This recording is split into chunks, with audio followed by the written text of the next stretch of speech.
তো বন্ধুরা, আপনারা কি টেফলন সম্পর্কে শুনেছেন? টেফলন মূলত এক ধরনের প্লাস্টিক।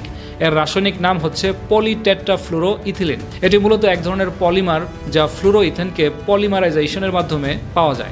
অনেক কঠিন কথাবার্তা, তবে সহজ করে বললে আমাদের রান্নাঘরের নন স্টিক ফ্রাই প্যান থেকে শুরু করে মহাকাশযান পর্যন্ত সব জায়গায়ই এই টেফলনের ব্যবহার রয়েছে, যা আমাদের জীবনকে অনেক সহজ করে তুলেছে। কিন্তু আপনি কি জানেন যে এই টেফলনও আসলে ভুলবশতই আবিষ্কার হয়েছিল? 1938 সালে ডুপ্লন্ট কোম্পানির বিজ্ঞানী রয় প্লাঙ্কেট একটি নতুন ধরনের ফ্রিজের গ্যাস আবিষ্কার করার চেষ্টা করছিলেন।